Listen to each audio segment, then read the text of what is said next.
Cameron, and this is Baby Bunny. When I got Baby Bunny as a newborn, I didn't know, obviously, that he was a reference to the children's book Goodnight Moon.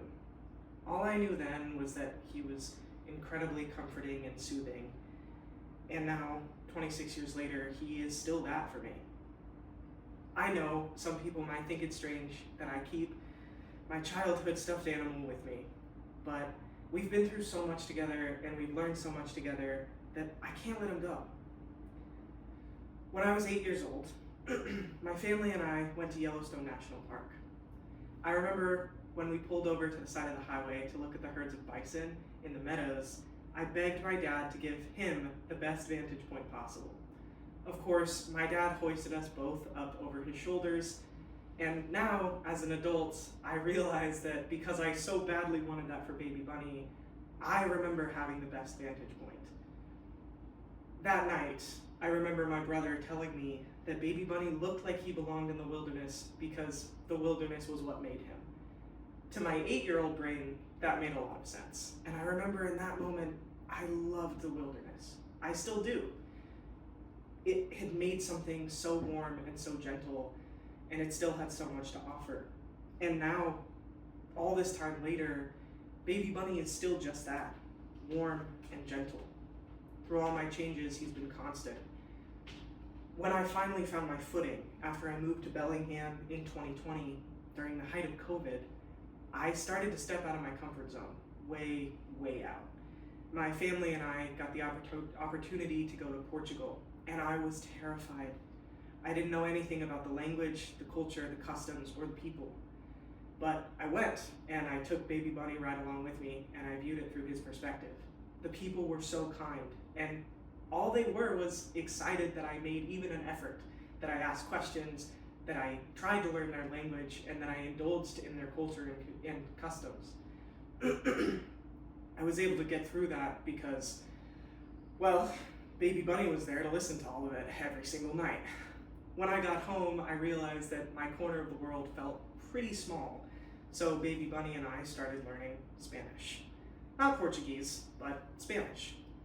We practiced every day. I say practiced, but mostly that means that I repeated the same phrases over and over and over again until I felt like my pronunciation and my grammar was correct. And then I would go out and use them in conversation. I made a lot of mistakes. I still do. I am by no means fluent, but Baby Bunny gave me the proper place to make mistakes, fail, learn, try again, and an opportunity to grow. All of our experiences, Baby Bunny's and I's, aren't perfect. They're not all growth opportunities, they're not all learning opportunities. Some of them are just sad, and I just need him to comfort me through them.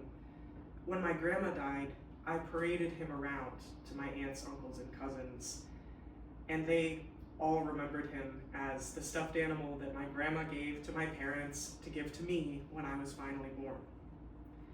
That night of the reunion, we all stayed up and shared stories of her, and by the end of the night, we realized that the last great gift she had given us was to get the whole family together once again.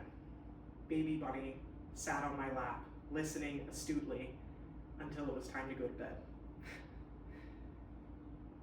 That moment, I realized how much love I have in my life in all the unexpected places. They all remembered him, they all had a story about him, and they were all comforted by him. He was a remnant of what my grandma was to us and still is to us. This is probably a huge reminder to my audience of something that they already know. Comfort comes in a lot of strange ways, but when it does come, we find a way to hold on tightly to it. I know that it's kind of silly to hang on to a stuffed animal, but again, I don't really care. Baby Bunny has made me braver, smarter, more compassionate, kinder. He has expanded my perspective and allowed me to start learning a new language. So even if it is silly, Baby Bunny has protected my inner child, but he's also offered old, maybe kind of clunky version of me to learn how to accept that part of myself.